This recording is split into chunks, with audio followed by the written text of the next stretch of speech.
नमस्ते। मैं प्रतिभा सेठी आपकी tarot card reader and counsellor astro point Paschim Vihar new Delhi से। आज हम बात करेंगे अजीत पवार जी की कुंडली के बारे में कि लोकसभा में उनकी परफॉर्मेंस कैसी रहेगी। तो आइए सुमित, आपका हमारे स्टूडियो में स्वागत है। नमस्कार दोस्तों, जय माता दी, राम राम, सत श्री अकाल। मैं सुमित सेठी, आपका एस्ट्रोलॉजर फ्रेंड पश्चिम विहार दिल्ली से। चलिए फ्रेंड्स, स्टार्ट करते हैं हम आज की अपनी वीडियो अपनी अजीत पवार की। आज हम कुंडली स्टार्ट कर रहे हैं। आज से हम महाराष्ट्र सीरीज स्टार्ट कर रहे हैं। राजस्थान की सीरीज हमारी पूरी हो गई है। तो पहले तो जो लोग हमारे चैनल से नए जुड़े, हमारे चैनल को लाइक कीजिए, सब्सक्राइब कीजिए, वीडियो शेयर कीजिए और कमेंट और मैसेज करके बताइए आपको हमारी वीडियोस कैसी लगती है। और प्लीज हमारे वीडियोस अपने व्हाट्सएप ग्रुप में जरूर शेयर कीजिए।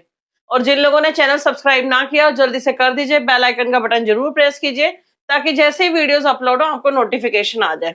तो ये इनकी डेट ऑफ बर्थ ले लेते हैं हम। पहले हम 22 जुलाई 1959 12 पीएम अहमदनगर। तो ये इनकी डेट ऑफ बर्थ हमने इंटरनेट से ली है और ये हमारी अपनी कैलकुलेशन है। आप इसको फॉलो करें या ना करें, आपकी अपनी मर्जी है। और ये भी एक सक्सेसफुल पॉलिटिशियन की कुंडली है। लाइव एग्जाम्पल है, प्राइम एग्जाम्पल है। अगर आप चाहें तो स्क्रीनशॉट ले सकते हैं। जो स्टूडेंट सीख रहे हैं या बच्चे सीख रहे हैं उनको हेल्प मिलेगी, या जो पॉलिटिक्स में आना चाहते हैं वो अपने राजयोग इनसे मैच कर सकते हैं। तो ये पढ़ दूं पॉइंट्स। दोस्तों, अब जैसे आपने देखा दोस्तों, हमने तेलंगाना कंप्लीट कर लिया अपनी लोकसभा सीरीज के लिए। तेलंगाना में मैंने जो केसीआर की वीडियो डाली थी दोस्तों, बीजेपी की एकाधिक वीडियो डाल के दोस्तों। फिर दोस्तों हमने यूपी को पूरा एक्सटेंसिवली कवर किया। हमने एमपी को दोस्तों कवर कर लिया। हमने राजस्थान को दोस्तों कवर कर लिया। अब दोस्तों हम लोग जंप करते हैं महाराष्ट्र के ऊपर, जिसमें मेरा मेन फोकस 2024 रहेगा। और दोस्तों महाराष्ट्र में 2024 के एंड में, नवंबर में असेंबली चुनाव भी होने, उनके बाद दोस्तों हम लोकसभा की बात करेंगे। फिलहाल हमारा फोकस है 2024 का। दोस्तों आज मैं पहली बार, मैंने जब से मैंने वीडियो शुरू किया, जब से अब दोस्तों इस फील्ड में हूँ, आज दोस्तों पहली बार अजीत पवार साहब की कुंडली डाल रहा हूँ। इसको अजीत दादा कहा जाता है, बड़े भाई के तौर पर लोग इनको पहचानते हैं वहाँ पे। शरद पवार साहब को, इनको शरद काका कहा जाता है, पिता के समान कहा जाता है, इनको बड़े भाई के समान कहा जाता है। आज उनके भतीजे हैं दोस्तों, शरद पवार साहब के भतीजे हैं। और अभी आपको दोस्तों मालूम है कि एनसीपी को तोड़ के ये एनडीए में शामिल हुए अभी। दोस्तों ऐसा क्या है कि बार बार इनकी अनप्रिडिक्टेबिलिटी बहुत ज्यादा है इनके साथ। क्या दोस्तों रीजन होते हैं, और क्या दोस्तों उनको बीजेपी को फायदा होगा लोकसभा को चुनाव में, और एनडीए में दोस्तों इसको बढ़त मिलेगी, महाराष्ट्र में बढ़त मिलेगी। तो इन चीजों पर थोड़ा हम लोग फोकस करके चलते हैं। तो अब स्टार्ट करो प्रतिभा। चलिए, ये पॉइंट्स पढ़ने से पहले तो मैं ये डेट बता दूं। आज जो हम शूट कर रहे हैं, आज की डेट है 7 अगस्त 2023। मंडे का दिन है आज, और आज हम वीडियो शूट कर रहे हैं। और ये अपलोड होगी 23 अगस्त को, ठीक 16 दिन बाद ये अपलोड होगी। अगर किसी के कोई क्वेश्चन रह गए हो तो कमेंट या मैसेज करके पूछ सकते हैं। और ये तो है पॉलिटिशियन की कुंडली। अगर आप चाहें तो अपनी कुंडली भी ऐसे ले सकते हैं। हम आपको मेल कर सकते हैं, व्हाट्सएप कर सकते हैं। आप अलाउ करोगे तो हम यूट्यूब पे डालेंगे, नहीं तो नाम चेंज करके भी डाल सकते हैं। उसका प्रोसीजर अलग से है। कमेंट या मैसेज करके आप हमारे चार्जेस और प्रोसीजर पूछ सकते हैं। हम ऐसे हर किसी की कुंडली नहीं डालते, इसके चार्जेस होते हैं। अगर आप पे करते हैं तो ही हम डालते हैं। तो स्टार्ट करते हैं। ये इनके प्लैनेटरी कॉम्बिनेशन, ये इनकी कुंडली है, प्लैनेटरी कॉम्बिनेशन है। और फर्स्ट पॉइंट है इनका लग्न, है इनका कन्या वर्गो। ये होता है फर्स्ट हाउस लग्न। हमारी प्रिडिक्शन जो होती है लग्न से होती है, हम मून साइन से नहीं करते। तो अगर आप पॉलिटिक्स में आना चाहते हैं तो आप इनसे अपने राजयोग मैच कर सकते हैं। और जो लोग सीख रहे हो तो पहले तो देखिए फर्स्ट हाउस में कौन सा नंबर है। जैसे 6 नंबर लिखा हुआ है तो इनका लग्न है कन्या वर्गो, जो कि मरकरी बुध को डिनोट करता है। और चंद्र लगन है इनका, ये चंद्रमा लिखा हुआ है 11 नंबर एक्वेरियस कुंभ। चंद्र लगन इनका मून साइन है एक्वेरियस कुंभ, जो कि शनि सैटर्न को डिनोट करता है। सूर्य लगन है इनका कैंसर, ये सूर्य लिखा हुआ है 4 नंबर है। सूर्य लगन है इनका सन साइन कैंसर कर्क मून, जो कि मून को डिनोट करता है। 7.5 इनकी सेकंड साइकिल चल रही है, मार्च 2025 तक चलेगी। Shani Rahu impact on self, Shani और राहु का इम्पैक्ट है सेल्फ पर। House makes him, Shani Rahu impact self house. Self house, अच्छा, सेल्फ आप हाउस बोलो मेक हिम अनप्रिडिक्टेबल। दोस्तों। अब ये आप देखो कि ये कन्या लगन की कुंडली है दोस्तों। और दोस्तों कन्या लगन की कुंडली का जो लॉर्ड बनता है दोस्तों, मर्क्यूरी बनता है। और दोस्तों मर्क्यूरी का आप देखेंगे कि कहाँ पे इसके प्लेसमेंट है, उसका 11th हाउस के अंदर सूर्य के साथ, जो कि सरकार को डिनोट करता है, सत्ता को डिनोट करता है। तो दोस्तों हमने कितनी ही कुंडलियां इकट्ठे देखी हैं, हम लोग, आपने और मैंने इकट्ठे देखी हैं दोस्तों, कि जब भी आपके सेल्फ का लॉर्ड, आई का लॉर्ड, मी का लॉर्ड, माई सेल्फ का लॉर्ड, दोस्तों जब भी गेन्स वाले हाउस में होगा, 11th हाउस में होगा, तो दोस्तों लाइफ लॉन्ग गेन्स मिलते चले जाते हैं। कई बार तो ऐसा होता है दोस्तों, इंसान बॉर्न विद गोल्डन स्पून बन जाता है। नहीं भी होता तो अपने बलबूते दोस्तों, किस्मत के बलबूते, अपने कर्मों के बलबूते, अपने दिमाग के, क्योंकि मत करो दोस्तों, दिमाग को डिनोट करता है, अपने दिमाग, अपनी कैलकुलेशन के बलबूते आसमान छू रहे, तो लाइफ लॉन्ग दोस्तों गेंस मिलते चले जाते हैं। और दोस्तों अजीत पवार की बात करें, अजीत दादा की बात करें, तो इनके दोस्तों गेंस में तो किसी को शक शुबा होना ही नहीं चाहिए। जिस तरह दोस्तों चाचा जी हैं, उस भतीजा दोस्तों, काफी धन दौलत, काफी पैसा, काफी रुतबा, तो दोस्तों फर्स्ट 11 तो बहुत बड़ा कॉम्बिनेशन बन जाता है। अगर आपकी कुंडली में भी, आपके बच्चों की कुंडली में दोस्तों ऐसा कॉम्बिनेशन है, तो आप मान के चल सकते हो कि गेन्स, पैसा, इनकम, प्रॉफिट, इसकी लाइफ में दोस्तों कभी कमी आने वाली ही नहीं है। कभी कोई बैड पैच आ भी जाएगा, रफ पैच आ भी जाएगा, तो टेम्परेरी होगा, परमानेंट उसमें परमानेंसी नहीं होगी। तो चंद्र लगन दोस्तों हो गया कुंभ राशि, कुंभ लगन। तो कुंभ राशि का जो लॉर्ड बनता है शनि, वो तो हालाँकि वो केंद्र के अंदर है, अच्छी बात है दोस्तों केंद्र के अंदर, लेकिन दोस्तों यहाँ पे रेट्रोग्रेड है, तो वो इतना बेनिफिशियल नहीं होता। 4th हाउस का शनि दोस्तों रेट्रोग्रेड मोशन में जब भी जाएगा, किसी की कुंडली के अंदर भी होगा, बिकॉज़ दोस्तों 4th हाउस इमोशंस को डिनोट करता है। चंद्र राशि का लॉर्ड दोस्तों थॉट्स को ही डिनोट करता है, बिकॉज़ चंद्रमा थॉट्स को, तो उसका लॉर्ड भी दोस्तों थॉट्स को ही डिनोट करेगा। जब शनि जैसा प्लैनेट जो कि गंभीर प्लैनेट होता है, जो कि जिसको जिसको गेस करना बहुत मुश्किल हो जाता है, जिसे हम लोग ब्लैक होल भी कहते हैं, जब तक वो थॉट्स वाले हाउस में आ जाएगा, तो ऐसे में इंसान के अंदर क्या चल रहा है उसको समझना बहुत मुश्किल हो जाता है। ऐसा इंसान अपनी बातें शेयर नहीं करता, तो उसकी कैलकुलेशन एंड तक आपको समझ में नहीं आती। ये कई बार दोस्तों नेगेटिविटी भी होती है, पॉजिटिविटी भी होती है कुंडली के हिसाब से। अगर बच्चे की कुंडली में दोस्तों ऐसा है, तो बच्चा ऐसे में बहुत ज़्यादा परेशान होता है, बातें शेयर नहीं करता पेरेंट्स के साथ। पेरेंट्स पूछ-पूछ के थक जाएँगे, लेकिन अपनी बातें नहीं बताएगा। तो दोस्तों डिपेंड करता है कि आप लाइफ के किस स्टेज पे हैं, तो ये शनि आपको उस मतलब तरीके से परेशान करेगा। तो यहाँ पे दोस्तों शनि का रेट्रोग्रेड मोशन में होना, चंद्रमा राशि का लॉर्ड होना और वो साढ़े साथी का भी चलना, तो इनको समझना दोस्तों बहुत मुश्किल है। दोस्तों आपको याद है कि 2019 में किस तरह बिल्कुल सुबह-सुबह इन्होंने देवेंद्र फडणवीस के साथ मतलब उप मुख्यमंत्री की वो पोस्ट वो ले ली थी दोस्तों, ओथ ले ली थी।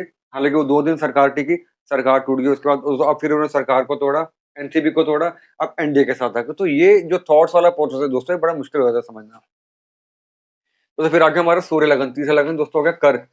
कर्क लगन का लॉर्ड दोस्तों चंद्रमा, दोस्तों वो भी छठे घर में चंद्रमा की ही राशि के अंदर। अगेन चंद्रमा दोस्तों थॉट्स को, शनि अंधकार को, तो थॉट प्रोसेस दोस्तों और ज़्यादा मिस्टीरियस हो जाता है, और ज़्यादा अनप्रेडिक्टेबल हो जाता है, और ज़्यादा उसको समझना मुश्किल हो जाता है। तो आपकी कुंडली में दोस्तों, जिसकी भी कुंडली में, आपके बच्चे की कुंडली में भी अगर शनि 4th हाउस के अंदर है, तो उससे बात कीजिए, उसकी सारी बातें समझिए, उससे शेयर कीजिए अपनी बातें, उसको बोलिए कि अपनी बातें शेयर करे, वरना चीज़ें आगे जाके बहुत ज़्यादा परेशान करती हैं।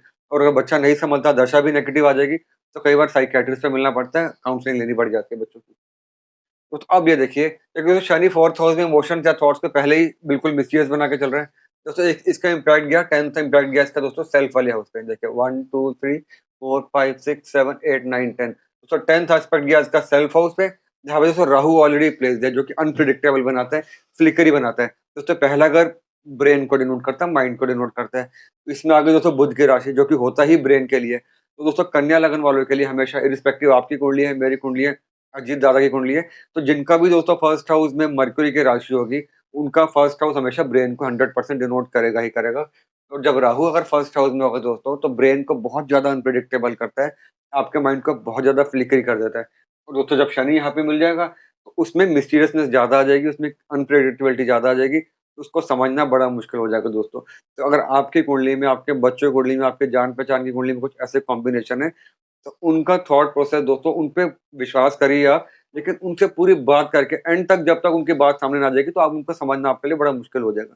तो उनको फेस वैल्यू मिलाना थोड़ा-सा मुश्किल हो जाता है, बिकॉज़ ये कॉम्बिनेशन। तो ऐसे अजीत दादा दोस्तों, इनका जो प्लानिंग चलती है, बिल्कुल 99.9% तक कोई नहीं समझ पाता, जब बिल्कुल हो जाती है, तो दोस्तों समझते हैं। ऐसे में कई बार चीज़ें दोस्तों पॉज़िटिव भी होती हैं, तो कई लोग ऐसे भी होते हैं जिनकी बातें पेट में नहीं टिकती, सब जगह फैला देते हैं, तो वो भी दोस्तों नुकसान है, ये भी नुकसान है, तो एक मीडियोकर चीज़ नहीं हो पाती यहाँ पे। तो ये कुछ चीज़ें हैं ऐसी, जो इनको यहाँ पे एक अच्छा पॉलिटिशियन भी बना के चलती है, और सीक्रेसी, प्रिवेसी वाला पर्सन भी बना के चलती हैं, तो कुछ अच्छी बातें भी होती हैं दोस्तों, कई बार चीज़ें दोस्तों नुकसान में भी चली जाती हैं। बस एक जो से आखिरी बात बता दूँ, कन्या लगन के अंदर दोस्तों शुक्र बहुत इंपॉर्टेंट प्लैनेट बनता है। दोस्तों 9 भाग्य का लॉर्ड या महाभाग्य का स्वामी, किस्मत का, ब्लेसिंग्स का, और दोस्तों सेकंड कम्युनिकेशन का, वेल्थ का, आपके एसेट्स का। और दोस्तों ऐसा शुक्र पहुँच गया 12th हाउस के अंदर, और मैंने आपको दोस्तों एक बात हमेशा बोली है कि शुक्र एकलौता ऐसा प्लैनेट है, जो 12th हाउस में प्लेज़र को, लग्ज़रीज़ को, रुतबे को, पैसे को, धन-दौलत को, ऐश्वर्य को बढ़ा के चलता है। उस इतना स्ट्रॉन्ग शुक्र 12th हाउस में आके बहुत ज़्यादा स्ट्रॉन्ग हो गया, और इतनी स्ट्रेंथ मिलने के बाद दोस्तों इसको सपोर्ट मिल गई दोस्तों मंगल की, जो कि अगेन सेल्फ को डिनोट करता है, और आपके मिस्टीरियस हिडन गेन्स को, 8th हाउस हिडन गेन्स को डिनोट करके 12th हाउस में आ गया। तो कहीं न कहीं दोस्तों चीज़ें बहुत ज़्यादा बेहतर होती हैं। Last but not the least दोस्तों, जब भी हम लोगों ने दोस्तों कई कुंडलियों में देखा है कि जब भी शनि का एस्पेक्ट 10th हाउस पे होगा, वो भी रेट्रोग्रेड शनि का एस्पेक्ट 6th हाउस का, जो कि दोस्तों इम्प्रिजनमेंट के लिए होता है, लीगल के लिए होता है, हैसल्स के लिए, दुश्मन के लिए होता है, कर्म स्थान पे होगा दोस्तों। ऐसे में लीगल इश्यूज बहुत होते हैं लाइफ के अंदर, उससे आपको हर्डल्स मिलती चली जाती हैं दोस्तों। इनके साथ भी है, केसेस चलते हैं, हट जाते हैं, चलते हैं, ऑब्वियस सी बात है दोस्तों, इतने हाई लेवल के पॉलिटिशियन है, तो केसेस चलते ही हैं। तो कहीं ना कहीं दोस्तों वो लीगल प्रॉब्लम रहती है लाइफ के अंदर। तो अगर आपकी अपनी कुंडली भी शनि 10th हाउस में इम्पैक्ट डाल के चलते हैं, रेट्रोग्रेड शनि है, साथ में राहु का भी इम्पैक्ट आ जाए या सूर्य का भी इम्पैक्ट हो जाए, तो आप मान के चल सकते हो कि लीगली आप परेशान रहोगे लाइफ लॉन्ग। कितना रहोगे, कब तक रहोगे, छूटोगे, नहीं छूटोगे, आगे कन्विक्शन होगी आपकी, वो सब डिपेंड करता है कुंडली के ऊपर। तो दोस्तों इनकी कुंडली में गुरु का एस्पेक्ट आ गया 10th हाउस के ऊपर, तो लीगल केसेस दोस्तों जितने मर्जी हो जाए, लेकिन आपको उसमें इम्प्लीकेशन उसका ज़्यादा खराब नहीं होता, उसमें इम्प्रिजनमेंट आपको नहीं होती, कन्विक्शन आपकी नहीं होती, चीज़ें आती हैं, चीज़ें चली जाती हैं। Last but not the least, सूर्य भी दोस्तों गेन्स हाउस में, जो कि लीगल को ही डिनोट करता है, तो भी कहीं न कहीं आपको गेन्स मिलते चले जाते हैं। तो दोस्तों ये कुछ मेन पॉइंट्स थे, अब हम दशा पे आज के बात करते हैं। चलिए, पॉइंट्स मैंने पढ़ दिए हैं, तो हमने आपको एक्सप्लेन कर दिए इनकी कुंडली के बारे में। तो हम दशाओं पे आते हैं। इससे पहले जिंदगी में होना है सफल, तो जुड़िए एस्ट्रो पॉइंट सुमित सेठी से। मुश्किलों को दूर करना अपनी लाइफ से, तो भी जुड़िए एस्ट्रो पॉइंट सुमित सेठी से। नंबर आपकी स्क्रीन पर है, आप चाहें तो मैं कांटेक्ट कर सकते हैं पर्सनल रीडिंग के लिए, पर्सनल वीडियो के लिए, ईयरली रिपोर्ट के लिए कि आने वाला आपका टाइम कैसा है। ये तो है जनरल, बाकी आपकी अपनी कुंडली और दशा मैटर करती है कि आपके आने वाला टाइम कैसा है। और जल्दी बात करेंगे कि लोकसभा 2024 में इनकी परफॉर्मेंस कैसी रहेगी, तो वीडियो के अंत तक बने रहिए जानने के लिए। और जिन लोगों ने हमारा चैनल सब्सक्राइब ना किया अभी तक, जल्दी से कर दीजिए, बेल आइकन का बटन जरूर प्रेस कीजिए, ताकि जैसे वीडियोस अपलोड हो आपको नोटिफिकेशन आ जाए। चलिए स्टार्ट करते हैं। सबसे पहली दशा हम इनकी लेते हैं जुपिटर की, गुरु की, जो कि इनकी ये सिर्फ 20 साल के थे तब इनकी दशा आई। क्योंकि इनका बर्थ 59 का है, सिर्फ ये 20 साल के थे इनकी दशा आई। मई 79 में आई, मई में, और मई 95 तक चली, 16 साल की महादशा। इसी बीच का ये पॉलिटिक्स में आए थे। जुपिटर इनका सेकंड हाउस में, हेल्थ और वेल्थ वाले हाउस में, तो इसी बीच ये पॉलिटिक्स में आए। दोस्तों आप देखिए कि कन्या लगन के अंदर दोस्तों जुपिटर को जो लॉर्डशिप मिलती है, उसको 4th और 10th हाउस की मिलती है, 4th और 7th हाउस की। दोस्तों 4th हो गया आपका जनता का, आपकी फैमिली का, फैमिली के सपोर्ट का।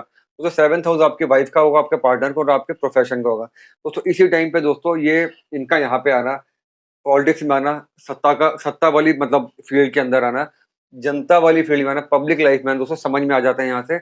And the best part is दोस्तों गुरु जो है यहाँ पे 10th हाउस सत्ता वाले घर को ही देखता है, प्रोफेशन वाले पार्ट को ही देखता है।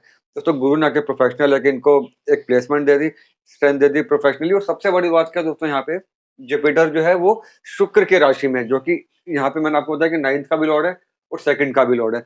तो भाग्य वाले स्वामी की राशि में कोई भी दोस्तों ग्रह होगा, वो अपने अपने दशा के अंदर भाग्य को बढ़ा के ही चलते हैं। दोस्तों शुक्र भी मोस्ट बेनिफिशियल प्लैनेट, जुपिटर भी मोस्ट बेनिफिशियल प्लैनेट।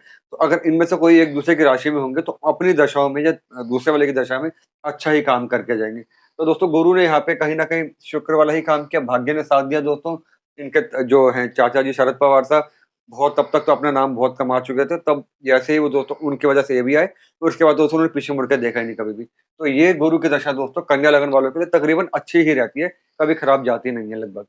चलिए, गुरु की दशा के बारे में बात होगी इनकी। अब हम आते हैं शनि की दशा, जो कि इनकी स्टार्ट हुई मई 95 में और मई 14 तक चली, मतलब 19 साल की महादशा इनकी इस दशा के बाद शुरू हुई। जो शनि हमारा 4th हाउस में रेट्रोगेट है और 5th एंड 6th का लॉर्ड है।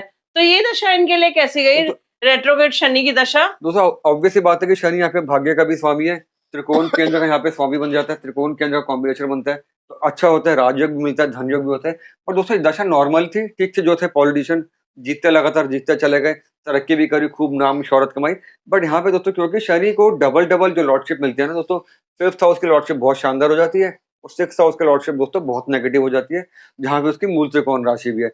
तो कन्या लगन वालों के लिए दोस्तों शनि किस्मत के लिए थोड़ा सा बेहतर हो जाता है। लेकिन अगर हम बात करें आपके लीगल की बात करें, आपके दुश्मनों की बात करें, आपके हार्डवर्क की बात करें, आपकी लक पुलिंग की बात करें, तो शनि कहीं ना कहीं नेगेटिव हो जाता है। तो ये दशा दोस्तों मिक्स काइंड ऑफ दशा रही होगी, लीगल केसेस भी थे, सब कुछ था, बट क्योंकि बाकी चीज दोस्तों यहाँ पे बेहतर थी, तो कहीं ना कहीं आगे निकलते चले गए। तो शनि दशा तो नॉर्मल थी, कोई बहुत ज्यादा पावरफुल दशा ये भी नहीं थी। चलिए, अब इसके बाद हम दशा लेते हैं मरकरी की। तो ये आप फ्रेंड्स, आपका इंतजार खत्म हो गया है, दशा आ गई हमारी, जिसमें कि इनके लोकसभा के चुनाव के बारे में हम बात करेंगे। तो आपकी वेट खत्म हो गई। अब हम जल्दी क्वेश्चन लेंगे कि लोकसभा 2024 में इनकी परफॉर्मेंस कैसी रहेगी। तो वीडियो के अंत तक बने रहिए अपने क्वेश्चन के लिए, अपने क्वेश्चन का रिप्लाई के लिए।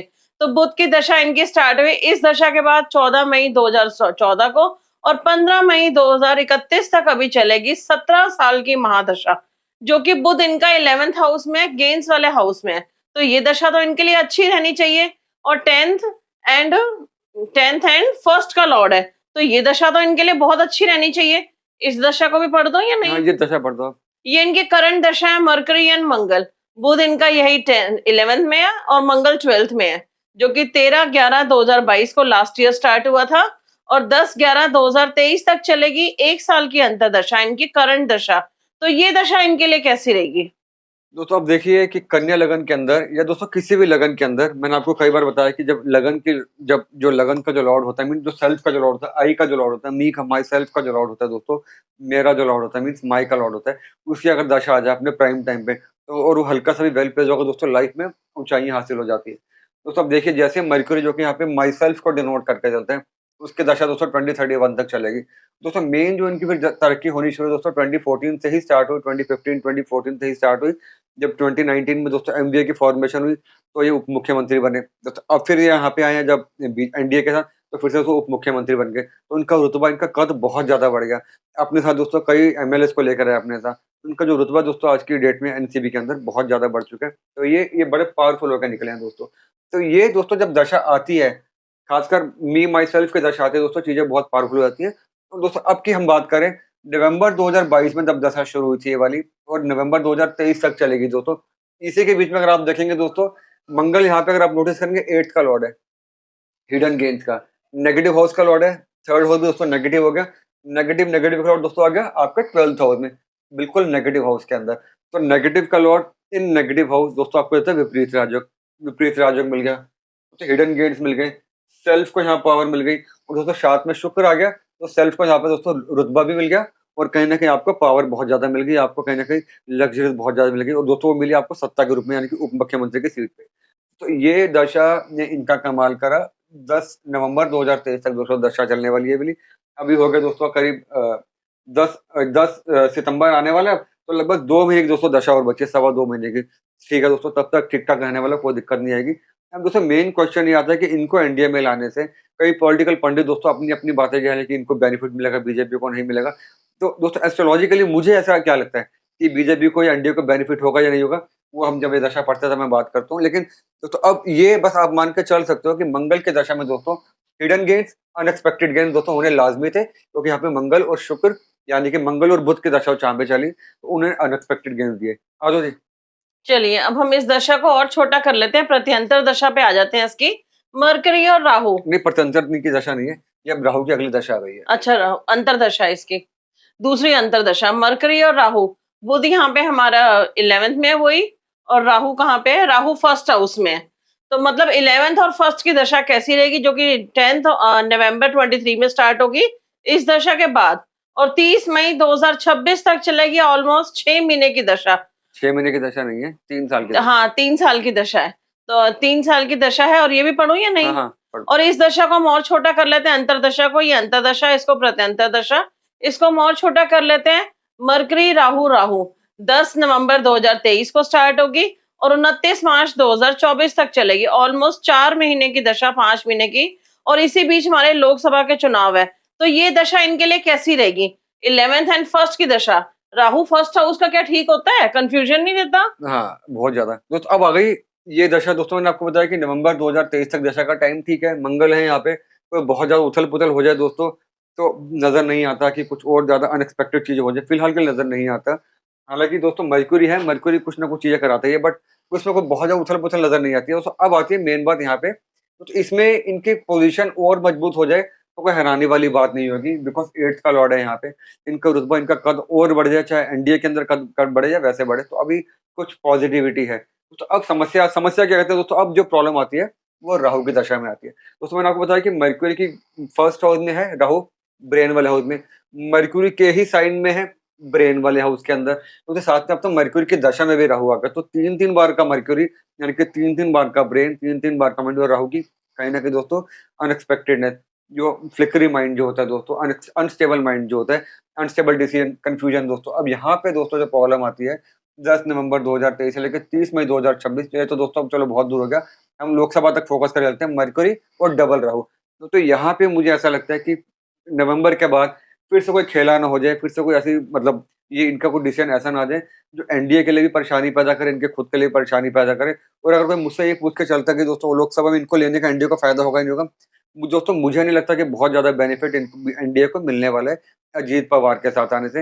यहाँ पे दोस्तों हो सकता है जैसे मैंने शरद पवार साहब की कुंडली बनाई थी, तो मैंने आपको एक बात बताई थी कि शरद पवार साहब की जो लोकसभा में जो उनका जो रिज़ल्ट रहने वाला है, वो एनडीए के बाद जो सबसे ज़्यादा सीटें मिलेंगी, उससे एनसीपी को मिलेंगी। तो मैं उस बात पर अभी भी कायम हूँ कि शरद पवार साहब का अपने उनको चाहे दोस्तों किसी भी तरीके से लोग सहानुभूति के वोट मिले, कैसे मिले, उनकी दोस्तों पोज़ीशनिंग स्ट्रॉन्ग रहने वाली है। लेकिन इनको लेके दोस्तों मुझे लगता है बीजेपी को फ़ायदे से ज़्यादा नुकसान होने के चांसेस ज़्यादा आते हैं, बिकॉज़ राहु की दशा यहाँ पे दोस्तों बहुत अच्छा फ़ायदा नहीं करती। तो हाँ, अगर हम महाराष्ट्र सीरीज़ की पहली वीडियो की बात करें, तो मुझे नहीं लगता दोस्तों बीजेपी को यहाँ पे एडवांटेज मिलने वाला है। हाँ, अभी दोस्तों देवेंद्र फडणवीस की कुंडली है और बाकी सारे हैं, उद्धव ठाकरे को हम लोगों ने देखना है, कांग्रेस को हम लोगों ने देखना है अभी, उन सब पे हम लोग बात करके चलेंगे। बट यहाँ पे हम लोग बात करके चले अभी, तो ये जो है अजीत पवार साहब को लेके, अजीत दादा को लेके बहुत ज़्यादा बेनिफिट मुझे नज़र नहीं आता। हाँ, इस दशा के बाद 10 नवंबर 2023 के बाद कुछ और खेला हो जाए महाराष्ट्र के अंदर, तो कोई हैरानी वाली बात नहीं होगी। इनका डिसीजन फिर से कुछ पलटी हो जाए या कुछ हो तो कोई दिक्कत, मतलब आप हैरान मत होइएगा। बट इस दशा के अंदर उसमें मंगल की जब तक दशा है, तब तक इनकी पोज़ीशन स्ट्रॉन्ग रहेगी और ऊपर जा सकती है स्ट्रॉन्ग। तो इनको लेके दोस्तों बीजेपी को अभी फ़िलहाल के लिए बहुत ज़्यादा फ़ायदा होने वाला नज़र नहीं आता, कि अगर हम सोचे कि अपने साथ बहुत सारे वोट लेकर आएँगे, सीटें लेके आएँगे, वो मुझे एटलीस्ट मुझे एज़ अ प्रोफेशनल होता हुआ नज़र नहीं आ रहा। तो दोस्तों उसके बाद हम बाकी कुंडलियाँ देखते हैं, फिर सब पे एक बार फैक्टर करके चलते हैं। चलिए फ्रेंड्स, मतलब सुमित की जो प्रेडिक्शन है कि ये दशा इनके लिए प्रॉफिटेबल नहीं रहेगी, मतलब मीडियोकर दशा रहने वाली, मीडियोकर दशा मीडियोकर रहेगी। रहेगी। तो बहुत ज़्यादा हम सोचे कि 2024 में मैजिक कर देंगे बीजेपी के लिए, एनडीए के लिए, वो होता हुआ नज़र नहीं आता। चलिए फ्रेंड्स, सुमित के वर्ड्स मार्क कर लीजिए, इनकी जो दशा है मीडियोकर रहेगी, परफॉर्मेंस इतनी अच्छी नहीं रहेगी। हुँ। अगर किसी के कोई क्वेश्चन रह गए हो तो कमेंट या मैसेज करके पूछ सकते हैं। बाकी आप और नेक्स्ट कुंडली किस पे देखना चाहते हैं, किस पॉलिटिशियन या सेलिब्रिटी पे, हमें कमेंट या मैसेज करके बताइए। और अब तो हमारा वीकली कुंडली का वीकली टाइम का आ टाइम गया। आ गया। हाँ। चलिए फ्रेंड्स, आज के लिए इतना ही। वीकली कुंडली पे मिलते हैं कल जल्दी ही। Bye, take care, have a good day. जय माता दी friends, take care, stay blessed, जय हिंद, जय भारत।